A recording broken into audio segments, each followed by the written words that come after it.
Very interesting. The bottom button, I always wear cardigans or waistcoats, and I'm very cautious about the bottom button. Sometimes, in fact, I leave two buttons undone. So this sartorial shibboleth that divides the well-bred from the merely clothed, it's something that, for example, the TikTok guru, William Hanson, would be only too quick to jump in and give advice about the bottom button on a man's cardigan, jacket, or waistcoat. Should it be fastened? According to the etiquette expert William Hanson, who could likely tell you which fork to use while being chased by wolves, the answer is emphatic no. This is not a matter of fashion, but of form. To button the bottom button of a suit jacket, a waistcoat, or even a cardigan is to betray a misunderstanding of one's own silhouette. Hanson, ever precise and arch, insists that fastening the final button on any of these garments is a sign of ill-breeding and ignorance. It disrupts the intended flow of the garment, hinders movement, and perhaps worst of all, signals a lack of awareness about a long-standing tradition stretching back to Edwardian England. The origin of this convention is usually traced back to King Edward VII, formerly the Prince of Wales. Edward, never one to let etiquette stand in the way of a good meal, grew increasingly corpulent, girthy, as he aged. And as the story goes, in the early 20th century, he found it uncomfortable to button the lower part of his waistcoat over his considerable size.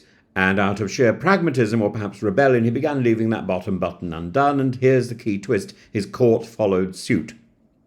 What had begun as a personal necessity soon became a mark of loyalty and then inevitably a fashion statement. And the unfastened bottom button was no longer a sign of neglect, but of knowing conformity.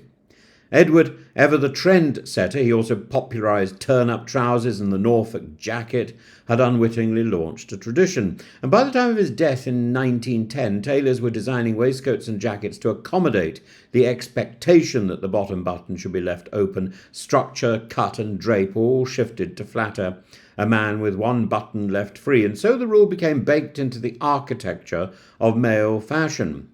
William Hanson doesn't merely observe tradition, he codifies it, and according to him, jackets with two buttons should have the top button fastened only. Three-button jackets, once more common, invite the sometimes, always, never, sometimes the top, always the middle, never the bottom. Cardigans and waistcoats fall under the same doctrine. The last button remains open not just for reasons of comfort, but out of deference to a tradition and your tailor.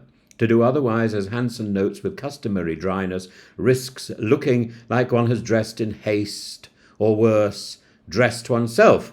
There is also a geometrical elegance at play. The buttoning conventions are not arbitrary, but designed to enhance the shape of the human torso. Closing the bottom button distorts the lines of the garment, causes bunching and interrupts the smooth taper from chest to waist, and it gives the appearance of strain, visual evidence of someone attempting to contain rather than present themselves. Moreover, the flexibility offered by the open bottom button is invaluable. It allows for freer movement, the ability to sit gracefully, and a slight flare of the hem that signals elegance rather than stiffness.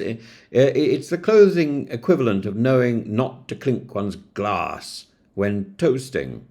Today, despite the dominance of casual dress, these rules still matter, especially in formal or business contexts. And yet, in our age of clip-on ties and trainers worn with suits, the button rule is routinely broken. For the classically minded, and William Hanson is nothing if not classically minded, this is a moral failing disguised as stylistic freedom, or at least it has been until today. Hanson's etiquette doesn't stem from snobbery alone, but from a desire to liberate us from faux pas. And once you know the rules, you are spared the embarrassment of breaking them, until today.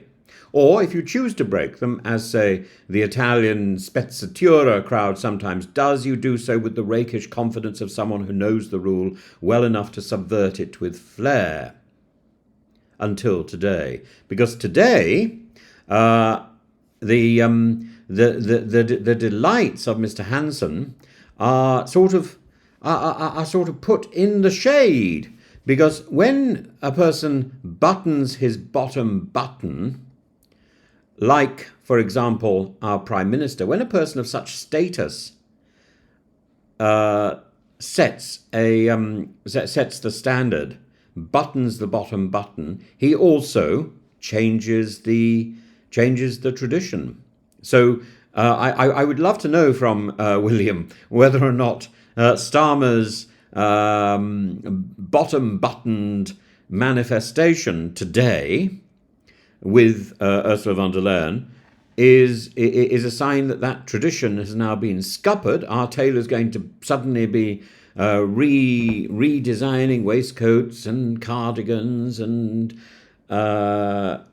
jackets to accommodate the bottom button fastening in deference to our Prime Minister, or are we going to ignore the Prime Minister's sartorial sweep or suggestive sartorial sweep and suggest that the Prime Minister has should conform to the rule laid down by others and put forward by William Hanson. I would love to know from William whether or not we should take notice of the Prime Minister, or whether we should coyly